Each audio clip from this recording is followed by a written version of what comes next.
5 years back, my older sister, Jackie, ran away with her deadbeat college dropout boyfriend, Scott.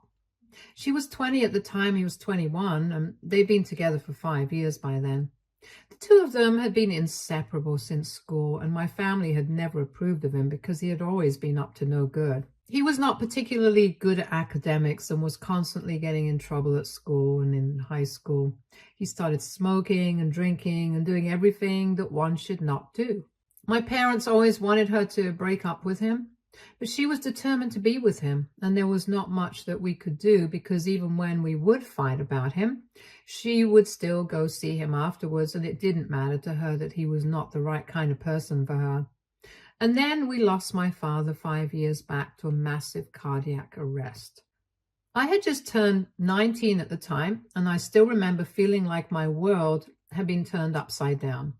Even then, Jackie refused to cut down on her time with Scott and even invited him to the funeral, knowing that we did not have a good relationship with him. At the funeral, he was high as a kite, and that was where we drew the line. My mother and I told her that we would not entertain this anymore, and she had to choose between us. So she ran away with him just because we had said that we were not going to support her and fund her lifestyle if she continued to be with him. It was very difficult for us to come to terms with, but she was an adult and we could not stop her. So for the past 5 years, we have had no contact with her since she was the one who cut us off. After my father passed away, I decided not to go to college because I wanted to work and financially support my family. My mother had been a stay-at-home mom all along, and she could work, but I did not want her to. She had even offered to take up a job as a secretary and then send me to college, but we had had a comfortable life so far, and I did not want to compromise that. Besides, my dad had also been working since he was 18 as well, and had never even gone to college, so if he could do it, so could I. And I had faith in myself. So I started small and got a low-income job as an intern, but then I worked my way up, and now I'm pretty comfortable. I work in sales, and I would like to believe that I have been able to maintain the standard of living that my father had left for me. Of course, it also helped that he had left us a certain amount of money when he passed away, so we were able to survive on that as well when I was not earning much. My mother was also very helpful in the beginning. She did everything in her power to make sure that I did not need to do any of the household chores when I came home from work, and was just overall very resourceful. We have tried our best to do well for ourselves in the past 5 years, and even though we did miss Jackie, there was not much that we could do about that. Even though I have been the breadwinner of the household for the past 5 years and have been financially supporting my mother, I always knew that she really missed Jackie, since Jackie had always been her favorite from the beginning. She never treated me badly, but it was obvious that she had a soft corner for her elder daughter. And when she had run away, there was a huge void in my mother's heart, and I was aware of it. She never talked about her. She stopped pretending like she had another daughter, and it was just the two of us. I had gotten used to that, but then, about 10 days ago, Jackie and a young boy who could not have been older than 3 or 4 years old showed up at our doorstep after 5 years. Both my mother and I had been at home at the time, and they showed up, and when I saw the two of them through the eye hole, I was shocked. However, my mother did not even wait to discuss it with me and just opened the door as soon as I told her who it was. She did not wait to consult whether I wanted them inside the house or not. But I could forgive that, since I could sense that she was really worried and excited at the same time. And at the end of the day, she was still a mother. She immediately hugged and welcomed her in, along with the little boy who she claimed was her son. The two of them looked worse for the wear, and Jackie had literally shrunk to half her size. It was very obvious that they had been suffering for a really long time because their clothes were really dirty and old. They had also been patched up in weird places, and I could see that their hair was also greasy, and it looked like they hadn't been able to shower for days. But the most concerning of all was her body, which looked really upsetting since she had lost a lot of weight and was looking really bony. Jackie has always been plump, and seeing her like this was shocking. There were bags under her eyes. And gosh, it was just really pathetic to look at them.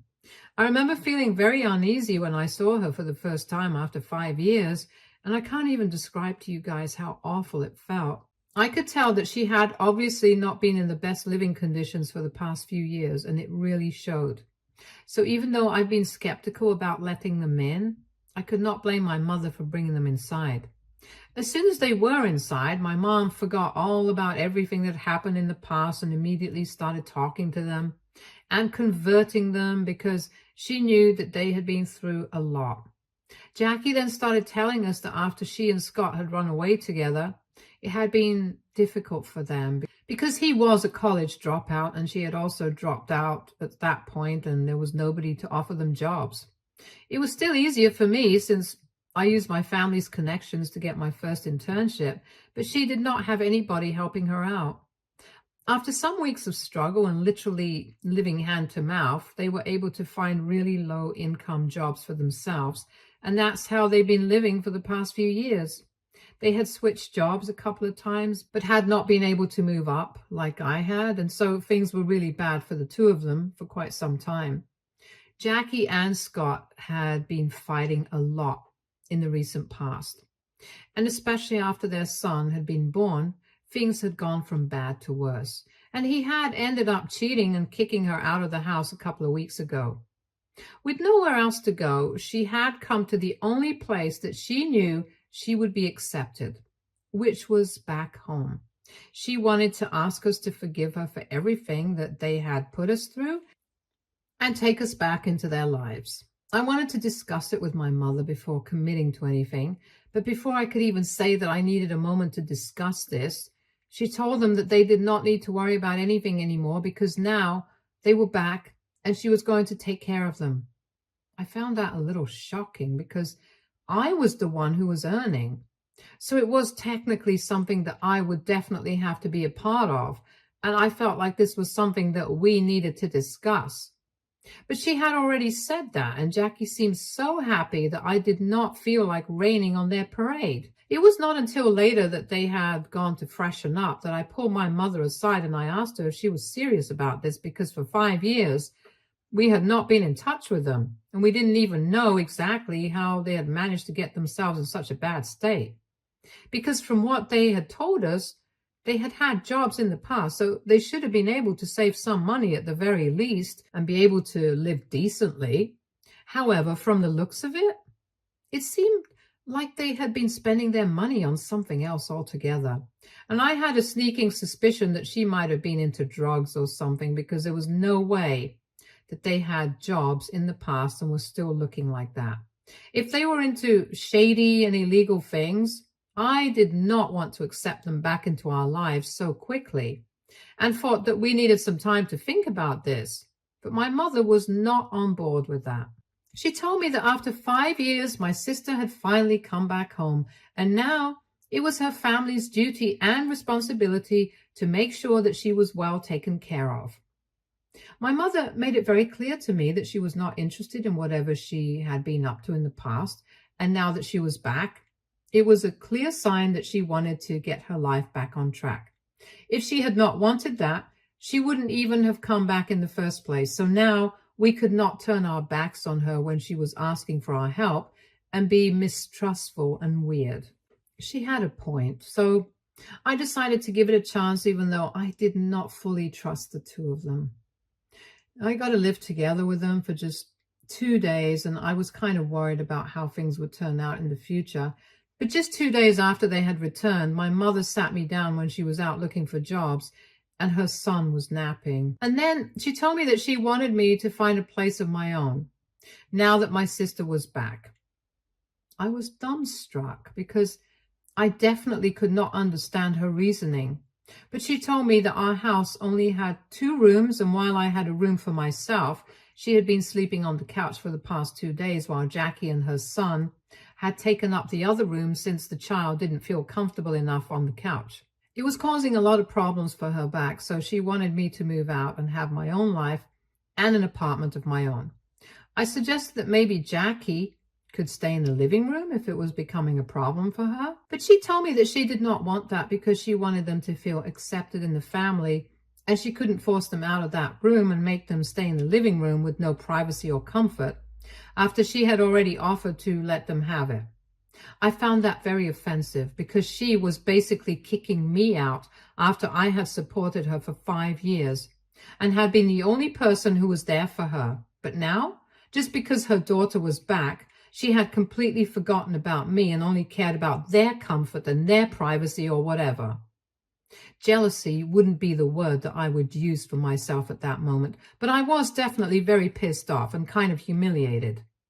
I guess I just felt betrayed by the way that she was acting, and instead of trying to understand where I was coming from, she decided to accuse me of being jealous of Jackie and said that she knew that I had always had a problem with her, but the way that I was behaving was not acceptable. She was acting like I was someone who was jealous and insecure of Jackie coming back, and even said that I had had her all to myself for so many years and that should be enough for me, so there's no need for me to act like this now.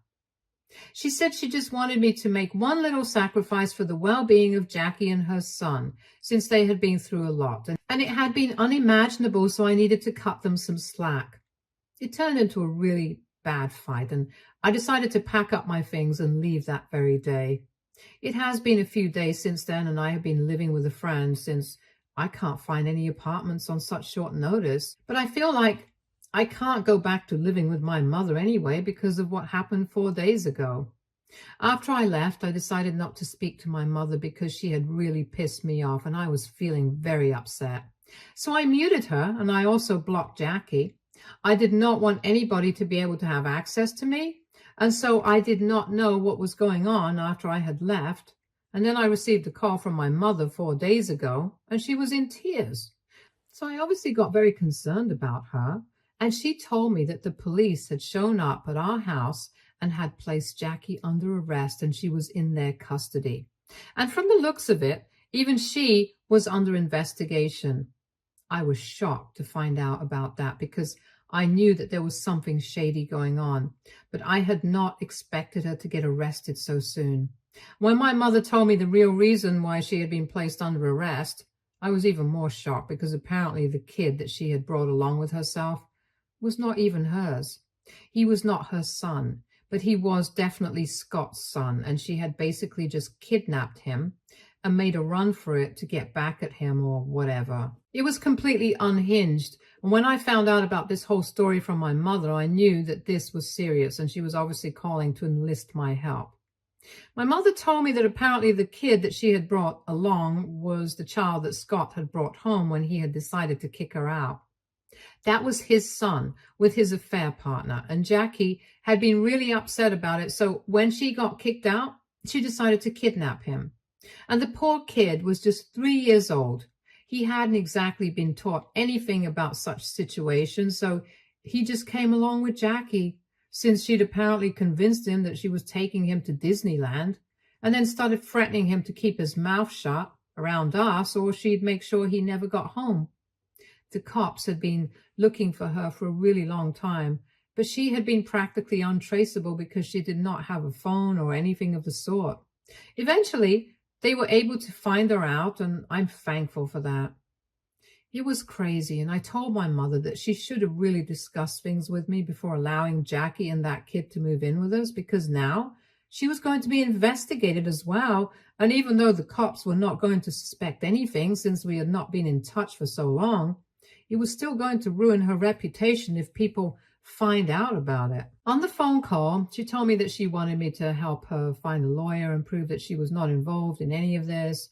I told her that I would do that, but it would mean that she would have to stop speaking to Jackie because she had put our family in a really difficult spot, and I didn't appreciate that. But my mother thought that it was an unreasonable demand because no matter what she had done, Jackie was still our family. And she expected me to help her as well and things, that we should testify against Scott when the trial begins and try to save my sister. And that's where we disagreed, and we had a really bad argument on the phone because I was not on board with that. I think Jackie deserves to be punished for what she did. Being cheated on feels bad. I know that. And I know that it probably makes people feel like crap. But that's not an excuse to literally kidnap a child and then put your family in danger as well. That is unhinged behavior. And I don't feel like helping her out and becoming the bad guy in the process. So I made things very clear to my mother, but she said that I was just letting my jealousy and insecurity show yet again, and said that she wished she had raised somebody with more compassion than me. My mother started acting like I was the villain here, and now I'm seriously considering if I actually am or not, because I feel bad and I don't know what to do. AITA for refusing to help my estranged sister stay out of jail? Update 1. So 3 days have passed since I posted my update here. I would just like to thank everybody who took out the time to respond to my original post. That's really kind of you guys. Anyway, after reading the comments and thinking about stuff on my own, I decided I was going to do my duty to my mother and put her in contact with a good lawyer that I knew, because I did not want her to suffer. But at the same time, if she chooses to help Jackie out and represent her as well, I'm going to ask her to back off. My only duty is to my mother, not to Jackie. She abandoned our family long ago, and I no longer feel the need to justify or stand by her. If my mother does, that's her own business. I don't want to interfere with that. But then again, I don't feel the same way, and I have been very clear on that front. I cannot believe that my mother tried to gaslight me and make me believe that I was the bad guy for not wanting to help out my sister, who is literally a kidnapper. That was really unfair of her. But anyway, I can't help the situation now. I'm still living with a friend and trying to look for an apartment just so that I can be distracted from all of this. I know my mom will not go to jail. She has nothing to do with any of this, and everybody knows that we have not even been on speaking terms with Jackie for the past couple of years. But then I'm always worried for her. Even though we're not on speaking terms right now, I'm still worried for her, because it has just been the two of us for so long. After my father, she was the only person who was there for me, so I do have a relationship with her, and it's very important to me. But I don't know. The only thing I can take solace in right now is that the lawyer that I have contacted and put her in touch with is a solid woman, and she has had plenty of experience in keeping people out of prison, so I'm counting on her. She's also agreed to help me out and lower her charges for me, specifically since I'm really good friends with her brother and we work together. Her brother has reassured me that everything is going to be fine, and I'm taking their word for it. Until then, however, I'm going to make sure I don't speak to my mother, since she hasn't shown any interest in speaking to me after I had that phone call with her the other day. Even after the lawyer contacted her and agreed to take her help and allow her to represent my mother, she still didn't even call me to thank me for what I did for her. So I don't know how to feel about any of that. But I'm just hoping that she comes around. Update 2. Hello, so the trial against Jackie has begun, and it's going to be really intense for my mother. I'm pretty sure it's not going to be easy for her to watch her favorite daughter being persecuted. She has not tried to get in touch with me after that phone call that we had the other day, even though she is working with the lawyer that I put her in touch with to represent her. Like I said in my previous update as well, I had been expecting her to contact me to at least just thank me. But nothing of the sort has happened. Anyway, I did what I had to do as her daughter, and now it's not my business anymore, since she has made it very clear to me that she doesn't want me to be a part of her life. Up until a couple of days ago, we were not on speaking terms, but at least she did not have me blocked everywhere. However, I found out recently that she had blocked me on Facebook and had even blocked my number, because I tried to call her to confront her about blocking me on social media, and then I realized that my phone number was blocked as well. I could have contacted her by calling her through my friend's phone number, but it just did not seem worth it, so I let it go. Besides, now that I know that she does not want to speak to me or even let me know what's going on in her life, I've received the message loud and clear. I've told the lawyer not to contact me about any updates in the trial. My only job was to put her in touch, and I did that. And now I don't need to know what's going on and bother myself with it.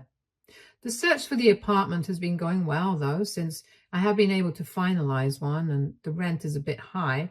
But now that I don't have to support my mother anymore, I guess I'll be able to afford it. Initially, I had been worried about what was going to happen to my mother now that she does not have anyone to financially support her.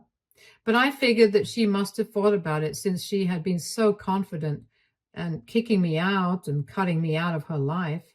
I'm just hoping that she doesn't come back to me in order to get financial support from me, because I'm not going to continue with that after the level of disrespect that she has shown me.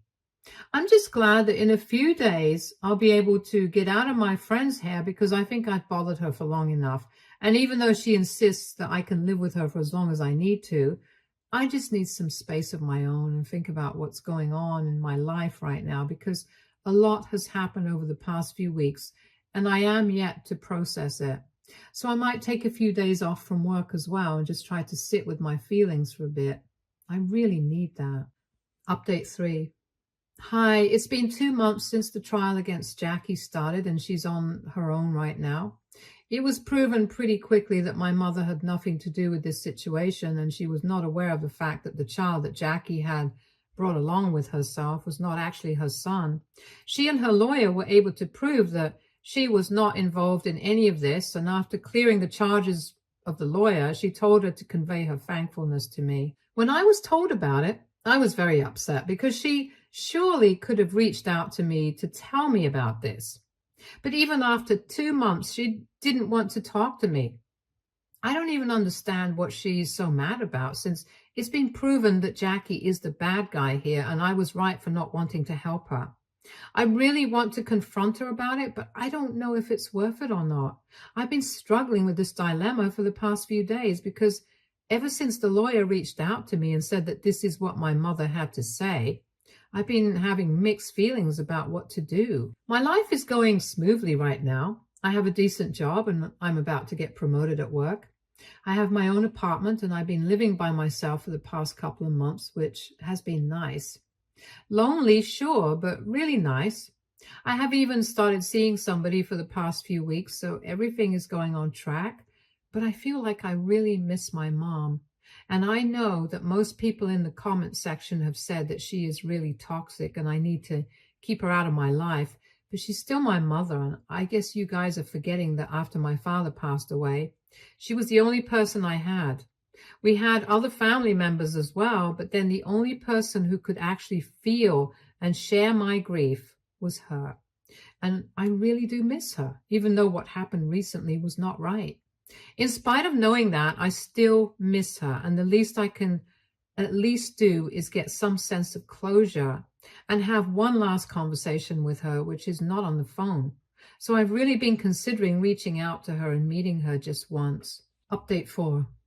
Hi. So some of you really encouraged me to talk to my mother if I really missed her that much, and at least get some sense of closure after I made my post last week. And after thinking for a couple more days, I finally decided to reach out to her. I noticed that she had unblocked my number when I tried to call her, and she even answered the phone very quickly. I spoke to her on the phone and I arranged a meeting with her, and the very next day I went over to my house to meet her.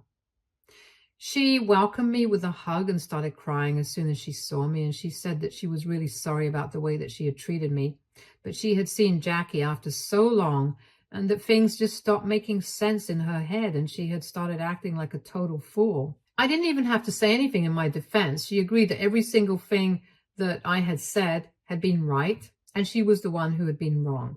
She literally begged me to forgive her and said that she did not have anybody apart from me, and she had realized that her soft spot for Jackie had caused her to turn a blind eye to how psychotic she had been. But during the trial, she had realized that Jackie had not just been harmful to herself, but her actions had hurt the family, and I was right in not wanting to help her or have any contact with her. Just because she's related to me by blood does not mean that she respects that bond, and we don't need to respect it either at the cost of our sanity. She told me that she had conceived Jackie after a lot of struggles, and that's why she always thought of her as special. But she now knows that she was wrong, and she should not have treated me that way. I was not surprised about the fact that she confessed to having a soft spot. Everyone had known that all along. But when she told me that she was going to try and work on this and wanted our relationship to get better, I was really happy. And I know that she's not doing it for the money, because for the past 10 months since I had left, her brother was the one who had been supporting her. And she had even tried to get a job working from home in her brother's company, which is what she's doing now. So I know that this is all genuine, and she really wants to make things better between us. However, we have decided to stick to living separately for a while, because living alone has given me a new sense of perspective, and I can't always be living in my childhood home with my mom. I need to get out of there and live my own life as well. So we have decided to keep in touch and just wing it for the next few months and see how it goes. But yes, I'm going to try and fix my relationship with my mother, and I hope that things work out for us. Stay tuned for more stories from Argo Relationships.